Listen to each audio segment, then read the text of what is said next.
নমস্কার। গতকাল সারাদিন বিরোধীদের অনেক কান্নাকাটি শুনলাম।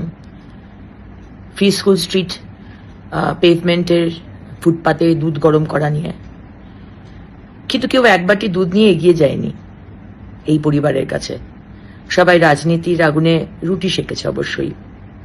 অবশ্যই এক্সপেক্ট করব কি করে, যারা 28 বছর কংগ্রেস, 34 বছর সিপিএম আর 15 বছর তৃণমূল কংগ্রেস, যারা মানুষের শুধু অ্যাডভান্টেজ নিয়েছে, মানুষকে ঠকিয়েছে, যারা অপারেশন সানশাইন করেছে, আর 15 বছর তৃণমূল তো মানবিকতা কাকে বলে সেটা তো তারা বাংলার মানুষকে ভালোই দেখেছে, আমাকে আলাদা করে বলার কিছু নেই। যারা পয়সা নিয়ে ফুটপাতে হকার বসিয়েছে আর সারা কলকাতা, সারা বাংলাকে শেষ করে রেখে দিয়েছে, ছত্রে ছত্রে দুর্নীতি করেছে, এমন কোনো সেকশন নেই যেখানে দুর্নীতি হয়নি। আজকে তাদের কাছ থেকে অন্তত আমাদের মানবিকতা কাকে বলে শিখতে হবে না। ফ্রি স্কুল স্ট্রিটের মতো একটা বিজি রাস্তা, সমানে যেখানে গাড়ি যাচ্ছে, দুপুর 2টোর সময় রাস্তার পাশেই খুব উঁচু ফুটপাত নয়, রাস্তার সাথে অলমোস্ট একই লেভেলের একটা ফুটপাত, হয়তো 10 ইঞ্চি উঁচু, একটা 6 মাসের বাচ্চা হামাগুড়ি দিচ্ছে। তার আশেপাশে খুব একটা অভিভাবক কেউ ছিল না, বাচ্চা একাই হামাগুড়ি দিচ্ছে, দূরে দূরে তার মা আর ঠাকুমা। আর যদি অ্যাক্সিডেন্ট হয়, কে দায় নেবে? মাননীয় মুখ্যমন্ত্রী, না আপনারা, না সরকার? আজকে ওই ফুটপাতের মধ্যে কেরোসিন স্টোভে 1 গামলা দুধ জাল দেওয়া হচ্ছে। 1 গামলা দুধ ওই 6 মাসে বাচ্চা খাবে? আর স্টোভে আগুন জ্বালিয়ে যে রাস্তা দিয়ে, যে ফুটপাত দিয়ে অনবরত লোক যাচ্ছে, ছোট বাচ্চারা স্কুল থেকে যাচ্ছে, যে কোনো সময় অ্যাক্সিডেন্ট হবে। আর যদি অ্যাক্সিডেন্ট হয়, কে দায় নেবে? ইউডিএমএ দপ্তর, নগর উন্নয়ন দপ্তর, পুলিশ, সরকার, না আপনারা? আজকে মানবিকতার কথা বলা হয়েছে, আমরা মানবিক, আপনাদের থেকে মানবিকতা শিখতে হবে না। এই ঘটনার 5 দিন আগে আমাদের সমস্ত চেম্বার্সদের সাথে মিটিং হয়েছে, খবর নিয়ে নিতে পারেন, যেখানে স্লাম ডেভেলপমেন্ট, স্লাম রিহ্যাবিলিটেশন বলে একটি প্রোগ্রাম আছে। 5টা টাওয়ার যদি ইকোনমিক উইকার সেকশনের জন্য তৈরি করেন, ফ্রিতে দেন, তাহলে 5টা যারা যে টাওয়ার বিক্রি করতে পারবেন, যে ফ্ল্যাট বিক্রি করতে পারবেন, সেইটা করে সরকার জমি দেবে, এরকম একটি প্রোগ্রাম, সেটার বিষয়ে আমরা আলোচনা করেছি। কারণ আমরা স্লাম রিলোকেট করতে চাই। এই পরিবারকে আগেও বলা হয়েছে, আপনারা নিজের বাড়িতে চলে যান, হোমে থাকুন। এই ক্যামেরাতেই তো মহিলা বলছেন আমাকে, আমি ধাপাতে থাকি। আচ্ছা বলুন, ধাপাতে যদি থাকেন, তাহলে পার্ক স্ট্রিট, ফ্রি স্কুল স্ট্রিটের ফুটপাতে এসে দুধ জাল দিচ্ছেন কেন? বারবার বলার পরেও।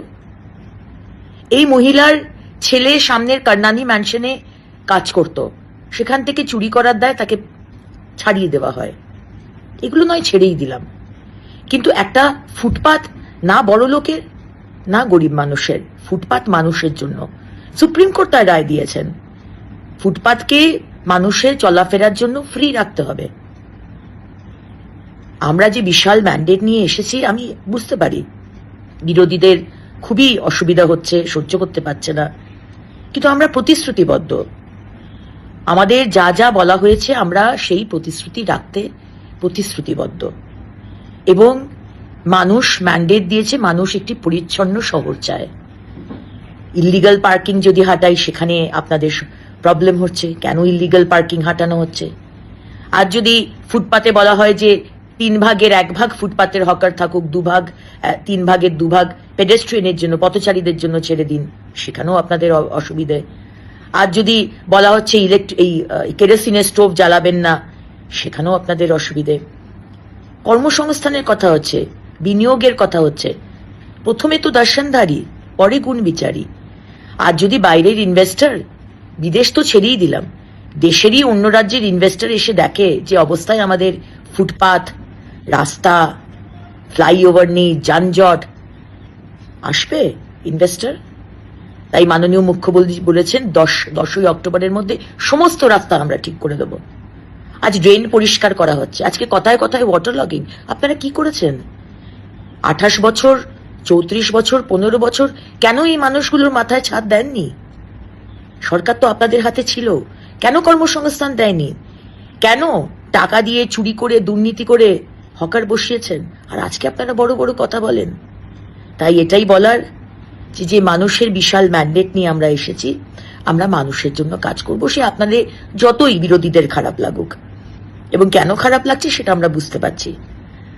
মানুষ ইললিগাল পার্কিং থাকবে না, ফুটপাথ পরিষ্কার পরিচ্ছন্ন থাকবে, মানুষ ইজিলি চলাফেরা করবে, স্লামদের জন্য আলাদা অ্যাপার্টমেন্ট হবে, আলাদা বাসস্থান হবে, প্রধানমন্ত্রীর আবাস যোজনা গ্রামীণ এবং আরবান আছে, সেখানে ব্যবস্থা করা হবে, স্লাম রিহ্যাবিলিটেশন স্কিম যেটা আছে তার মধ্যে ব্যবস্থা করা হবে, ইনভেস্টমেন্ট আসবে, ল্যান্ড পলিসিও হবে, আর ইজ অফ ডুইং বিজনেসও হবে। কিন্তু প্রথমে শহরটাকে, কলকাতা পশ্চিমবঙ্গের মুখ জানলা, সেটাকে সুন্দর করতে হবে।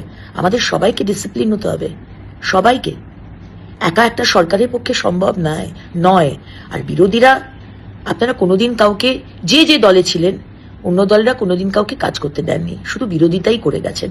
অবশ্যই বিরোধিতা করবেন, কনস্ট্রাকটিভ বিরোধিতা করুন, ডিস্ট্রাকটিভ বিরোধিতা করবেন না, অনাবশ্যক সমালোচনা করবেন না। হ্যাঁ, আমি হয়তো চিৎকার করে বলেছি, সেটা হয়তো আমার আরেকটু সফটলি বা একটু বুঝিয়ে বলা দরকার ছিল।